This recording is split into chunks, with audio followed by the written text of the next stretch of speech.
سریلانکا.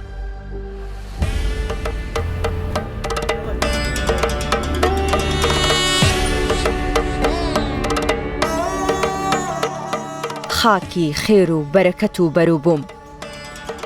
دورگەیەک کە ڕێک 200 ساڵە بووە بە نیشتیمانی بەرهەمهێنانی یەک لە خواردنەوە سەرەکیەکانی مرۆڤ، ئەویش چایە.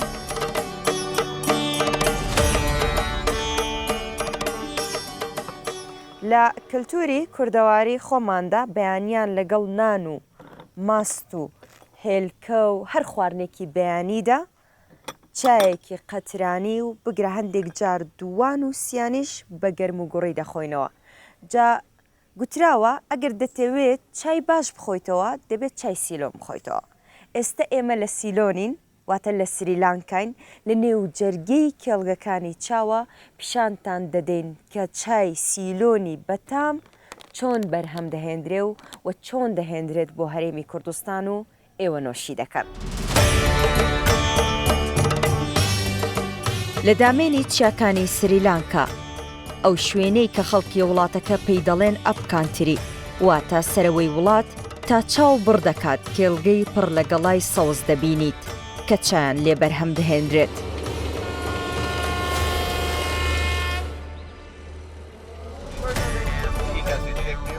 دەڕۆم بۆ یەک لەو کێڵگانەی چای براندێکی کوردی لێ بەرهەم دەهێنرێت کە چای جیهانە.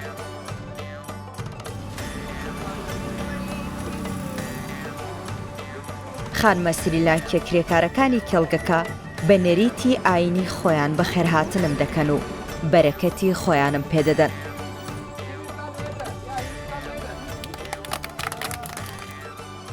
پوانێشواری لە 46 ساڵی تەمەنیدا لەگەڵ کەمترین زانیاری لەسەر کوردستان کەچی 25 ساڵی تەمەنی بەدەم گۆرانی گوتن لەگەڵ چینینەوەی ئەم گەڵای چایانە بەڕێ کردووە کە بۆ بڕاندێکی کوردی لێ دەکرێنەوە.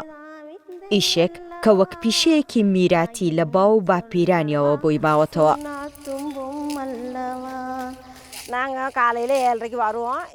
بەیانیان لە کاژێر 7 بۆ 7 و 3 خولەک دێین بۆ کێڵگە. سەرەتانان دەخۆین، دواتر دێین دەست بەکار دەکەین. دەست بە لێکردنەوەی گڵاکان دەکەین.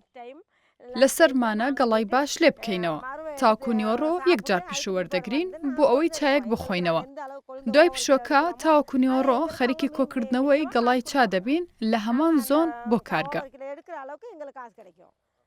ئەم داری دەسمان بەپێی ئەزمون بەکاردەهێنین وەکو لیڤڵ تاوەکو بزانین هەموو گەڵاکان لێک ئاستێ بکەینەوە.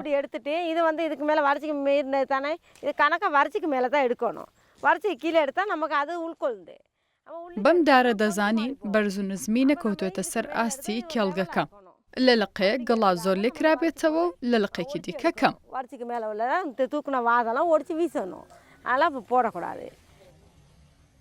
مێژووی چا لە سریلانکا دەگەڕێتەوە بۆ ساڵی 1825. ئەو کات سریلانکا کە بە سیلۆن ناسرا بوو لە ژێردەستی حکومڕانی بەریتانیا بوو.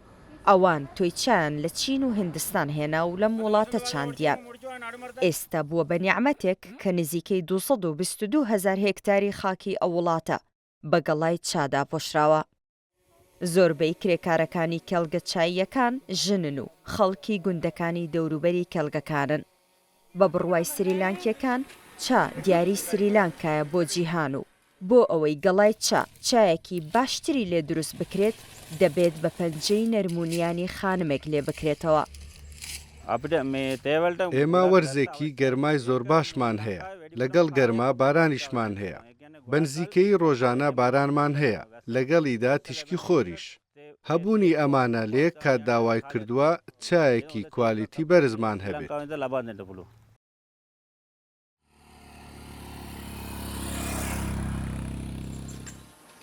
جیاواز لە زۆربەی وڵاتانی دنیا بەبێ بەکارهێنانی مەقەست بە یەک پەنجە گەڵا باشەکان لێ دەکرێنەوە. کرێکارەکان کە دەبێتە نیوەڕۆ هەرچەند گەڵایان کۆکرد بێتەوە بۆ سەرپەرشتیارەکەیان دەهێنن. کێشی گەڵا کۆکراوەکان پێوانە دەکرێن و بۆ ئەوەی کرێ ڕۆژانەکەیان وەربگرن کەمترین کرێش $10. دوای ئەوەی فەردەکان بەتاڵکران هەموویان کێشران کە چەند کیلۆیان بڵێ گەڵا کۆ کردوەوە هەریەک لە کرێکارەکان کە زۆربەی هەرە زۆریان نزیکەی 10 کیلۆیان کۆ کردبووە دواتر دووبارە بەتاڵ کران و لە فەردەی دیکەدا کۆکرانەوە و 8 کیلۆ خرانەوە هەر فەردەیەک ئەمەش بۆچی لەبەرەوەی کە بەپی ستاندەردی ئەوان ئەگەر لە 8 کیلۆ زیاتر لە نێو هەر فەردەیەکدا بمێنێتەوە تاکو دەگاتە کارگا ڕەنگە کاریگەری لەسەر کوالیتی گەڵای چاکام کات و تێک بچێت بۆیە دەبێت 8 کیلۆی تێدا بێت ئیدی ئێستا ئەمان هەموو کۆکراونەوە ئەو وەجبێ ئێستا دەنێردرێت بۆ کارگا. دوای ئەوەی گەڵای چایەکان دەهێنرێنە کارگا سەرپەرشتیارێک لە بەردەمی کارگەکە هەڵسەنگاندن بۆ باشی و خراپی گەڵاکان دەکات. گەڵای باش ئەوەیە کە بەلولدانی نەدڕێ.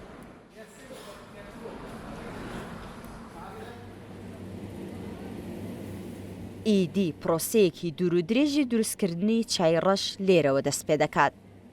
بەهۆی داخوازی زۆر لەسەر چا ئەم کارگەیە ساڵ 12 مانگ 24 کاژێر بەبێ وەستان کار دەکات. مانگانە 100,000 کیلۆی چای ڕەش لەم کارگەیەوە بەرهەم دەهێنرێت و دەڕوات بۆ بۆرسەی چای سریلانکا. گەڵایەکان کە دێنە نێو کارگە یەکەم هەنگاوشکیان دەکەینەوە لە نێو ئامێرێک بە هەوا کە بۆ ماوەی 9 بۆ 12 کاژێری پێویستە.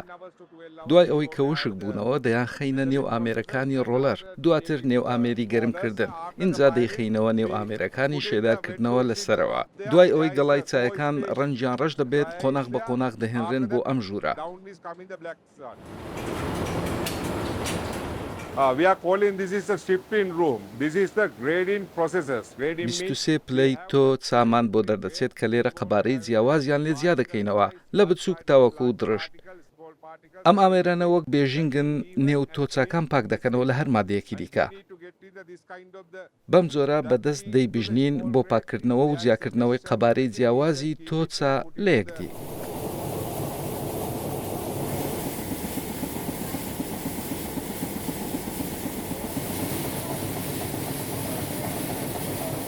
ئەمە گەڵایەکی سەوزی جوانە کە چایەکی ڕەشی لێ دروست دەکرێت بە پێتان بڵێم چۆن و چۆن ئەم چاڕەشە لەم گەڵا سەوزەوە بەرهەم دەهێنرێت. دوای ئەوەی گەڵاکە وشک دەکرێتەوە لە ڕێگەی چەندین ئامێر بە پرۆسەی دروستکردنی چادا تێدەپەڕێت. گەڵایە ئەمە هێشتان گەڵایە دەگاتم خۆناغە لە شوێنێکی ئاوە بۆ ماوەی 2 کاژێر دادەنرێت و گەرمی پێوێک لە نێو چاکەدا دادەنرێت بۆی پلەی گەرمی بپێورێت. لە ماوەی 2 کاژێرەدا کارلێکی کیمیایی لە نێو ئەم گەڵایەدا ڕوودەدات و کە پێی دەگوترێت ئۆکساندن و ماوە پلەی گەرمیەکەی دەپێورێت کە نابێت لە 85 پلەی فەهرەنایت تێپەڕکات. ئێستا ئەمە گەیشتۆتە 90 پلە کە ئاوە دەگاتە سەروی 85 خێرا ئامێرەکانی ئێرە ئاو دەپڕژێنن بۆ ئەوەی سارد ببێتەوە نێو گەڵاکان و پلەی گەرمی دابەزێت تاوکو دوو کاژێرەکەی خۆی تەواو دەکات و پلەی گەرمیەکەی لە 85 پلەی فەهرەنایت جێگیر دەبێت. ئەو کاتە دەزانن کە ئەم گەڵایدی بۆتە چایەکی ڕەش و ئامادەیە بۆ پرۆسەکانی دواتری دروستکردنی تۆچە.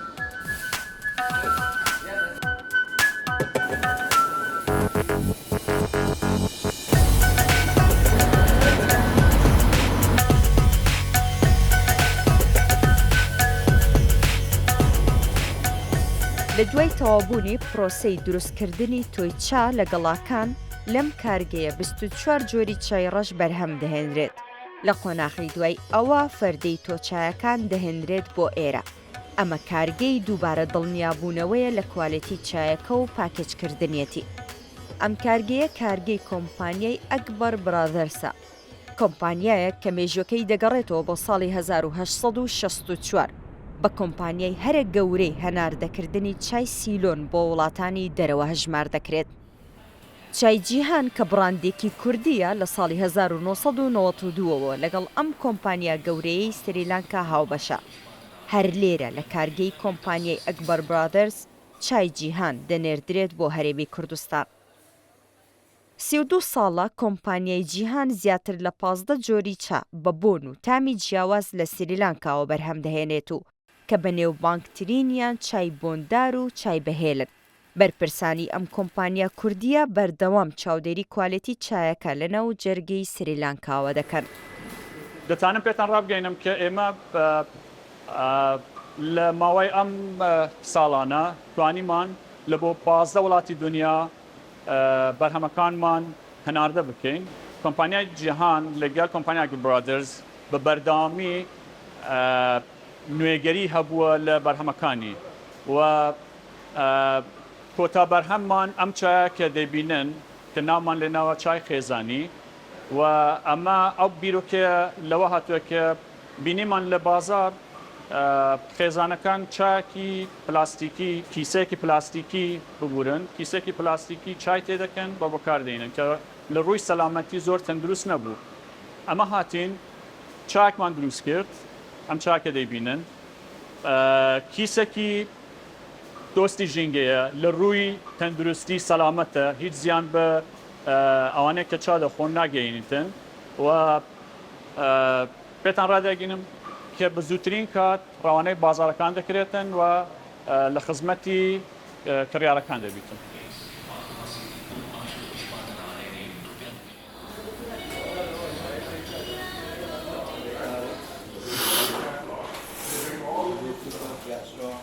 ئەمە ژووری چایە لە کۆمپانیای ئەکبەر برادرز.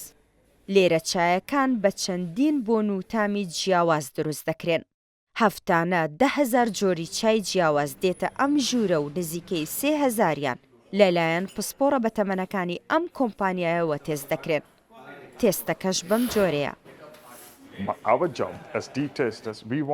کاری ئەمە وەک تاقیکەرەوەی چا دەبێت هەموو وردەکاریەکان بزانین.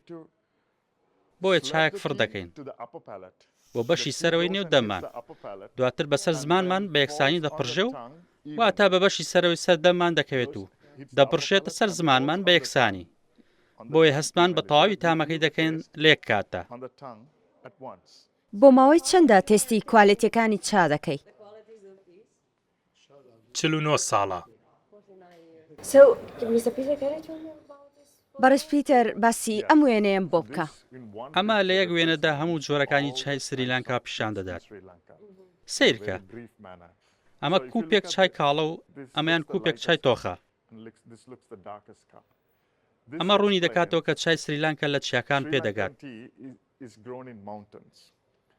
لەگەڵ بەرزایی و دوورکەوتنەوە لە ئاسی ڕووی دەریا چایەکە کاڵتر دەبێت و هەموو کوالەتێ دەگمەنەکانی تێدایە. ئەمە بەرزترین خاڵی سریلانکایە. کە دێتە خوارەوە بۆ ئاسە ناوەندەکان چایەکە تۆختر دەبێت. ئەمە ئەوەیە کە ڕۆژهەڵاتی نێوەڕاست و کوردەکان و ئێرانەکان دەیانەوێت. چایەکی خەست سریلانکا لە 170 چایەکەی ئەمەیە.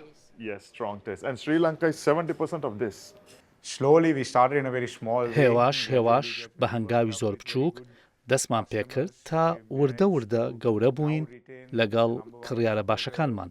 بۆ ماوەی 30 ساڵە بووینەتە یەکەمین لە هەناردەکردن لە سریلانکا و لەگەڵ گروپی جیهان ماوەی 30 ساڵە هاوەهەنگیمان هەیە و کار دەکەین بەیەکەوە و ئیشی باشمان کردووە.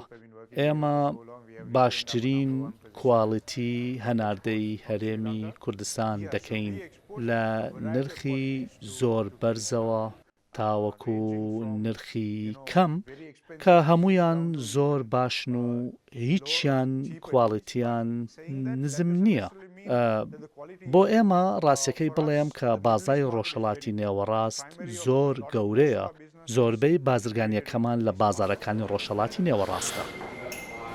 کوالیتی چاچەندە گرنگە ڕێگەی ئامادەکردنیشی بەقەتەوە گرنگە بۆی چێژی ڕاستەقینەی چایەکە بکەیت. چا ئێمە لە سریلانکا ئێستا لەگەڵ بەڕێز کۆمارسینگهاین کە ماوەی 41 ساڵە لە نێو جیهانی چادا کار دەکات و کەسێکی تەواو شارەزایە لە تامی چایەکان.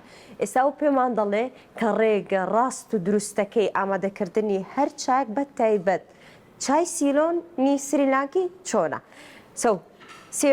Can we start how we can prepare like the good tea?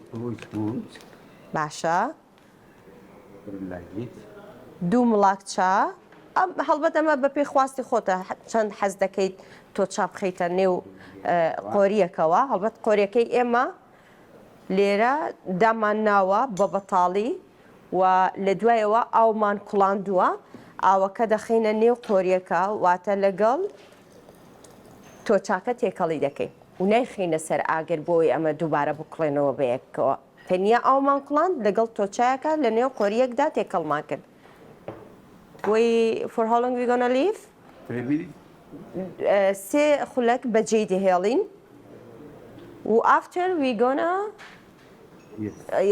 دوای سێ خولەکەکە کە تەواو بوو بە مڵاکێک تۆچاکە تێکەڵ دەکەیت لە نێو قۆریەکە ئاوا تێکی دەدەیت بۆ ئەوەی ڕەنگەکە زیاتر بڵاو بێتەوە اینجا دوای ئەوە هەر چەندی دەتەوێت چایەکە تۆختر بێت بەجێ دەهێڵیت ئەو کاتێک کە هەستت کرد تەواو ڕەنگی ئەو چایەیە کە دەتەوێت کە بەگشتی دەڵێن بۆ 5 خولەک گونجاوە تەندروستە ئەوە دەکەوێتە سەرخۆت اینجا بە چاپاڵێوێک دادنێت و چایەکە دەخەیتە نێو کوپەکە و نوۆشی گیانتی دەکەیت ئەمە ڕێگەی ڕاست و دروستی ئامادەکردنی چایە بۆ ئەوەی هەم تامی ڕاستەقینەکەی بکەیت و هەمیش بڵێ سوودەکانی نێو ئەو چایەکە لە دەستی نەدات و یعنی سوودی بۆ تەندروستی تۆشە بێت نەگەڵ ڕێگەی کە ئێمە چا دەکڵێنین تۆ چاو ئاوتێکەڵ دەکەین و لەسەر ئاگر بۆ ماوەیەکی زۆر بەجێ دێڵین ئەمە ڕاست نییە.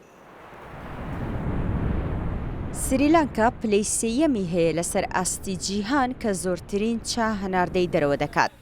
لە ساڵی 2023 نزیکەی 242 میلیۆن کیلۆ چا هەناردە کراوە و کە نزیکەی 33 میلیۆن کیلۆیان بۆ عێراق و هەرێمی کوردستان هاتووە. بە پێی داتا جیهانیەکان خواردنەوەی چای ڕەشی سیلۆن لە ڕێزبەندی سەیەم باشترین خواردنەوەی بێکحولی جیهاندایە. ئەمەش لەبەر ئەوەیە خواردنەوەی چای سیلۆن سوود بە تەندروستی جەستەیی و دەرونی مرۆڤ دەگەیەنێت. لە دیارترین سوودەکانیشی پێشگیری لە خانە شێرپەنجەییەکان، نەخۆشیە درەژخایەنەکان و کەمکردنەوەی کۆلیسترۆڵ و هەروەها یارمەتیدانی کارکردنی ڕێخۆڵەکان و یارمەتیدانی مرۆڤە بۆ حەسانەوە. و بۆ ئامادەکردنی کوپێک چای سیلۆن پێویست بە نزیکەی 25 گەڵای چا دەکات. پێم سەربەس ڕوودا و سریلانکا